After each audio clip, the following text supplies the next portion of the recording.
பயங்கரமாக இருந்தது ப்ரோ. இது ஒரு டிஃப்ரெண்ட்டான ஒரு ஸ்டோரியாக இருந்தது. இது வரைக்கும் பார்க்காத மாதிரி இருந்தது. ரேபிஷை பற்றி சொல்லியிருக்காங்க. சூப்பராக இருந்தது ஸ்டோரி. அந்த 7 நாளில் அவங்க எப்படி சாகுறாங்களா இல்லைன்ட்டு அவங்களுக்கு பயமாக இருந்தது. பார்க்குற நம்மளுக்கு ஒரு மாதிரி த்ரில்லிங்காக இருந்தது. It was very good. ரொம்ப சஸ்பென்ஸாக இருக்கும். அடுத்து என்னன்னு பார்க்குற மாதிரி. இல்லை, இது சூப்பர் பவர் இருந்தால் என்ன நடக்கும், அவங்களுக்கு நல்லதா கெட்டதாங்கிறது தெரிய வரும். ஸோ அந்த மாதிரி அது டிஃப்ரெண்ட்டாக இருக்குது. கனெக்ட்லாம் ஆகாது. சூப்பர் பவர்லாம் யாருக்கும் கிடையாதுல்ல. ஸோ கனெக்ட்லாம் ஆகாது. டிஃப்ரெண்ட்டாக இருக்குது. நல்லா வேகமாக போகுது. நல்லாயிருக்கு. ஆமாம், லாஸ்ட்டாக ராபிஸ் பற்றி சொல்கிறாங்க. ஓகே, நல்லாயிருக்கு. எவ்வளோ கஷ்டப்படுவாங்கன்னு தெரிய வருது. அது எப்படி சொல்கிறதுனா, லவ் படம் தான். அதில் வந்து ஒரு டிசீஸ் வச்சு ஒரு அவேர்னஸ் கொடுத்து அந்த மாதிரி எடுத்திருக்காங்க. ஸோ எல்லா வில்லன் வந்து பெருசாக அந்த அப்பா அம்மா லவ் சேர்க்க முடியாத மாதிரி அப்படின்னு இருக்கும். இதில் வந்து ஒரு ட்விஸ்டெல்லாம் வச்சு ஒரு அவேர்னஸோட அந்த கண்டென்ட் வச்சு அதில் எப்படி லவ் ஜெயிக்குது அப்படின்ற மாதிரி ஒரு ஃபீல் கொடுத்துருக்காங்க. நல்லாயிருக்கு. ஓகே. ஃபஸ்ட்டு படம் ஆக்ட் பண்ணுற மாதிரியே இல்லை. ஃபஸ்ட்டு கொஞ்சம் நேரம் வந்து ஒரு மாதிரி லைட்டாக புது ஃபேஸில் நம்மளுக்கு ஸோ பார்க்கும்போது டக்குன்னு கனெக்ட் ஆகலை. அதுக்கப்புறம் போக போக அவரோட ஆக்டிங் மூலயமா ஈஸியாக கனெக்ட் ஆகிட்டார் எமோஷ்னலாக.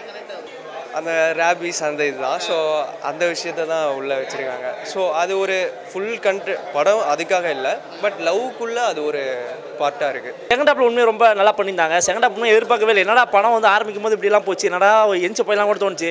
செகண்ட் ஹாப்பில் உண்மையிலே வந்து அதுக்குண்டான ஒரு லீடு நல்லா கொடுத்துருந்தாங்க. என்னடா ஒரு சின்ன சின்ன விஷயங்கள் புதுமையாக காட்டியிருக்காங்க. இந்த ரேபிஸ் இந்த நாய் பெஸ்டிலாம் பார்த்துருப்பீங்க நிறைய பேர். அவங்களுக்கு ஒரு சின்ன ஒரு மெசேஜ் இந்த படம் மூலயமா உணர்த்திருக்காங்க. கண்டிப்பாக நாய் பெஸ்டியெல்லாம் வந்து சின்ன சின்ன விஷயத்துக்காக இந்த ரேபிஸ் வந்து எதனால் தாக்குது அப்படின்னு சொல்லிட்டு அது கிளைமேக்ஸ் எல்லாம் உண்மையிலே ஹீரோயின் நல்லா ஸ்கோர் பண்ணியிருக்காங்க. நம்ம கமலஹாசன் ஸ்ரீதேவி பார்த்த மாதிரி போச்சு. அந்த அளவுக்கு பர்ஃபார்மன்ஸ், ஹீரோயினோட பர்ஃபார்மன்ஸ் பார்க்கவும் முடியல. அந்தளவுக்கு நல்லா இருந்தது. படத்தில் ஒரு நல்ல மெசேஜ் சொல்லியிருக்காங்க. நல்லா இருக்குது, பார்க்கலாம். கண்டிப்பாக நல்லாயிருக்கு, ரசிக்கலாம். அந்த அளவுக்கு நல்லாயிருக்கு. என்ன என்கேஜ் ஒரு நார்மல் படம் மாதிரி தான் போச்சு. எங்கேயுமே சிரிக்கிற மாதிரி எங்கேயுமே இல்லை. ஓகே. ரேபிஸ் இது எல்லாருக்கும் தெரிகிற மாதிரி இருக்குல்ல. அந்த ஒரு ரேபிஸ் நோய் பற்றி எல்லாருக்கும் இப்போ தெரியும் ஈஸியாக. நம்ம இதுவாக பார்க்கும்போது சயின்டிஸ்டாக தேட்டர் படமாக பார்க்கும்போது எனக்கு ஈஸியாக புரியும்.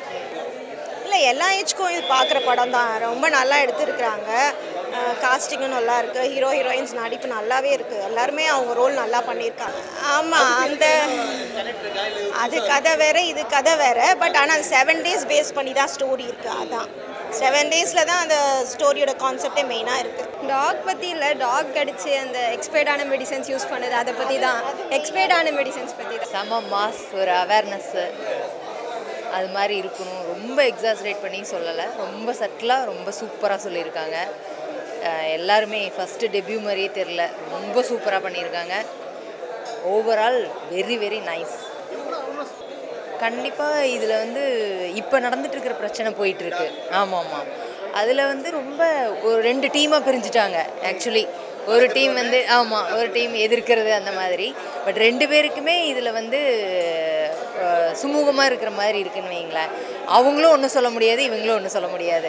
அதுதான் அந்த கதையோட அந்த சீனோட ஒரு டேர்னிங் பாயிண்ட்டு. அவேர்னஸோடு இருக்கணும். எதுவாக இருந்தாலும் எல்லாருக்குமே ஜென்ரல் ஆடியன்ஸ் தான்.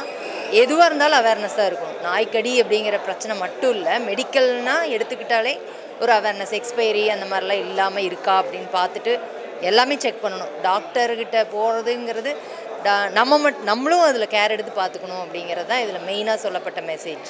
எக்ஸலண்ட்டாக இருந்துச்சு. ஸ்க்ரீன் பிளே, டைரக்ஷன் எல்லாம், மியூசிக்லாம் ரொம்ப சூப்பராக இருந்துச்சு. ஆக்டிங்கும் டாப் நாச்சாக இருந்துச்சு. ஃபர்ஸ்ட் டைம் படம் டெபியூ மூவி மாதிரியே தெரியல. ஹீரோயின் அவ்வளோ சூப்பராக நடிச்சிருந்தாங்க. படம் ரொம்ப ஓவராக நல்லா இருந்துச்சு. டைரக்ஷன் ஆல்சோ நல்லா இருந்துச்சு. மியூசிக் தான் படத்தை வந்து ஹைலைட் பண்ணி காமிச்சிது. ரொம்பவே நல்லா இருந்துச்சு. கண்டென்ட் அது இப்போ நடந்துட்டு இருக்க டாப்பிக்கை வந்து நமக்கு சொல்கிறாங்க, அவேர்னஸ் கொடுக்குறாங்க. அங்கே போய் பார்த்தா தான் நீங்கள் தெரியும். ஸோ நிறைய ஸ்பாய்லர்ஸ்லாம் இருக்குது. ஸ்பாய்லர்ஸ் பார்க்காம வந்து படத்தை பாருங்கள். ரொம்பவே நல்லா இருக்குது படம். கண்டிப்பாக வந்து ஃபேமிலியோட வந்து படத்தை பார்க்கலாம். எல்லாருமே பார்க்கலாம். ஒரு அவேர்னஸ் கொடுத்துருக்காங்க படத்தில். எல்லாருக்குமே பிடிக்கும். அப்படி கிடையாது, எல்லாருமே பார்க்கலாம். எல்லா ஆடியன்ஸுமே பார்க்கலாம்.